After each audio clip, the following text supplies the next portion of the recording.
What's up, collectors? This is Parlay J here with you today, and this is my very first mail day episode, and I am so excited to share this one with you. I have yet to do a video on my personal collection, and that's coming soon. But I thought this was one that I wanted to share with all you guys because this is absolutely, positively the biggest mail day that I have ever had. And so what I'm gonna do right now is I am going to cut to an actual opening of the mail of this card. You will not be disappointed. All right, guys, so here we have the mail for the day. So this is my first mail day that I've done on this channel, and I am not quite sure that I will ever be able to top this. Hopefully I will, we'll see. I also wanted to test out this new camera lens that I got, which is pretty sweet. It's massively zoomed in and not meant for this at all. I totally need a tripod that can bring the camera further back, but wanted to also test that out. So I ripped off the label, and now we are gonna pop this open and show you this mail day. A lot of peanuts, but I think this card is one of the more legendary cards that even if you're a baseball fan, you can appreciate despite it not being a baseball card. So now this is packaged up very nicely. So nicely that it's actually difficult to get open. We're getting closer to the prize. Can you tell what it is already? Here we go, folks. The countdown. In 5, 4, 3, 2, 1. There it is. It is the Michael Jordan 86 Flir rookie card. It is a PSA 8.5. Holy smokes. I am incredibly pumped for this one. Look at that. The centering is definitely a little bit off, left to right. Probably a little bit, I guess, top to bottom too. Looks a little pushed down. If you look at the back, the centering is also definitely off, left to right, and probably the same amount top to bottom. But man, oh man, that is a beaut. I am super excited about this. So the probably my previous non-baseball biggest addition was the Tom Brady rookie back before it exploded, the Bowman Chrome, and now the Michael Jordan 86 Flir 8.5 PSA 8.5 rookie card. What a card. Holy cow. The corners look really nice. Lens, there we go. So the corner looks, top corners look really nice. Same as on the back. All corners are very sharp. So this card has it really popped in value about a month or two ago during the Jordan documentary when it came out. And then shortly after, it's started a bit of a decline in value. And I'm gonna show you some, a chart on the fluctuation in value here so you can get a sense of kind of where it's been and where it's gone. I personally think that the decline or the recession of the value of this card was a good thing, because I think when cards top that $10,000 mark, it gets harder to keep going. And so the fact that Jordan cards, obviously PSA 10s are way beyond that, and 9s are past that as well in some cases, but it's hard for a card to really maintain or push higher than that $10,000 mark unless you're like super special like this in a PSA 10. So I think the opportunity to buy is probably now on these cards. If you know, it's something that's in your wheelhouse, I would definitely say to give it a try. I do see the value of these going back up in the future, so awesome. All right, guys, how about that? The 1986 Flir Michael Jordan in a PSA 8.5.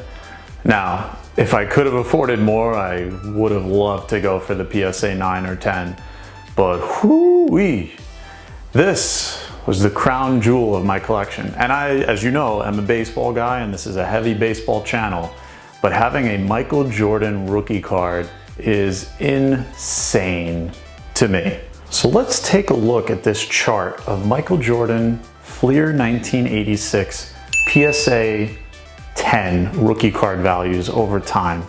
If you look at this card back in 2018, during the 2018 season, it stayed relatively flat.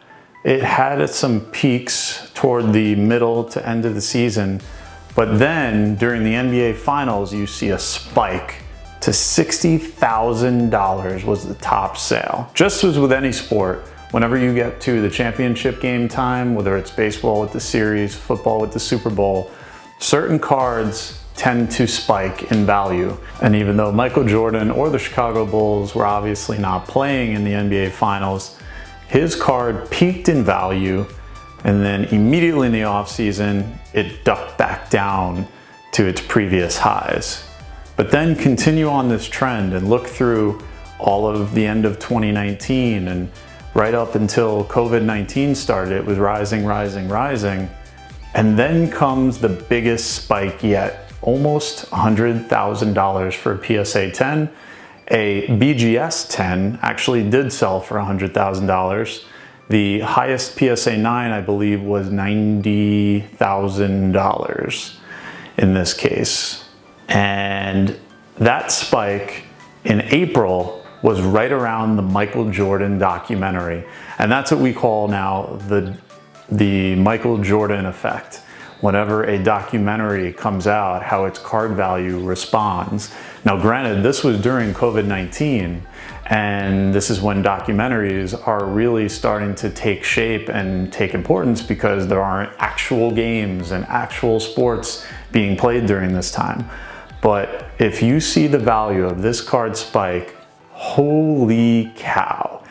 Subsequently though, and this data only goes up until about mid-May, you do see the card starting to decline in values, which is expected. We saw the same thing with Tom Brady, although not because of a documentary, because of his status in his career, being released from the Patriots, signing on with the Tampa Bay Buccaneers, and his card value popped, and then it started to recede slowly after the pop.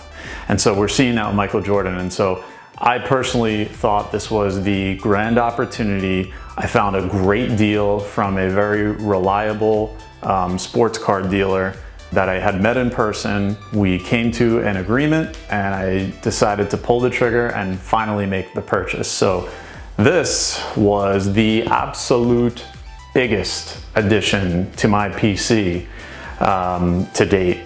And I am very, very excited about it.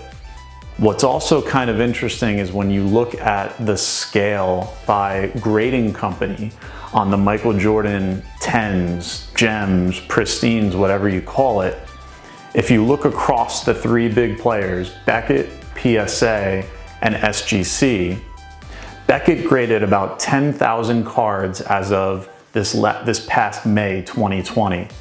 Out of that, about 15% got a 9, and about 0.6% got a 10. That's only 6 cards that Beckett graded as a pristine 10.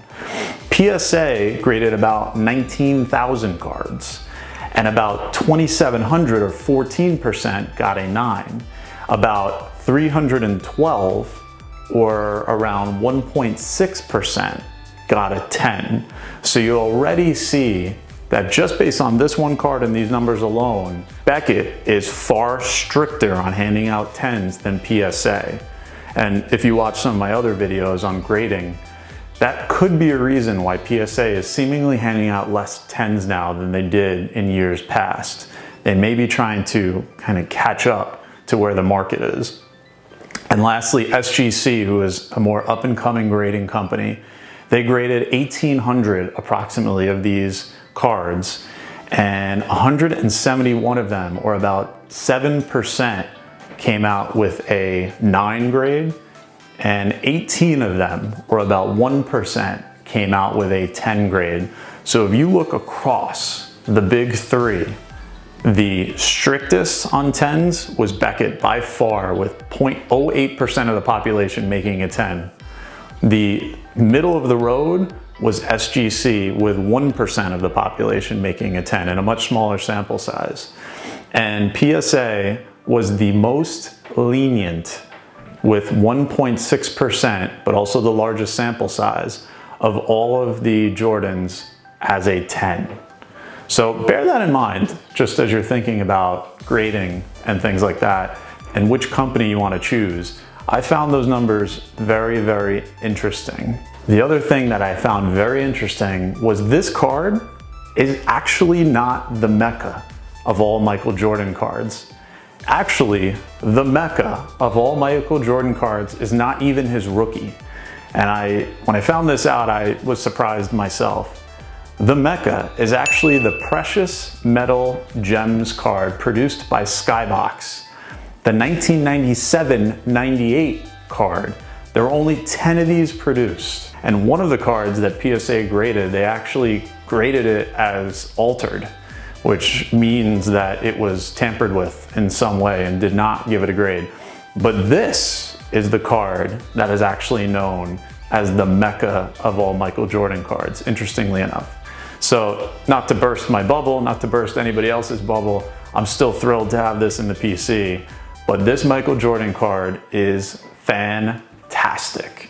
And now you know about the Michael Jordan effect if you didn't already. So as a collector, if you're into flipping or you want to sell some of your cards, whatever the case may be aware of documentaries that are getting set to come out and actually follow the release date of the documentary, because what we saw this year with COVID-19 and documentaries and the Jordan effect was actually the time leading up to the debut of the documentary was when the card value peaked the most. Similar to when a player goes into the Hall of Fame, it's the time leading up to his induction to the Hall of Fame that seems to be the best time to sell and the highest price. And then it kind of falls off a cliff a little bit after that peak. So be well aware of the Jordan effect on your cards if you are looking to sell. But anyways, thank you guys for joining. Really excited to share this opening with you. Maybe I'll do more of these in the future, do some mail days like I know a lot of other collectors do. Let me know in the comments if you want me to, if you think that's a good idea or not. I appreciate your comments either way. I reply to every comment that I see. And thank you guys as always for joining. It's Parlay J. Take care, spike your hair. See you next time.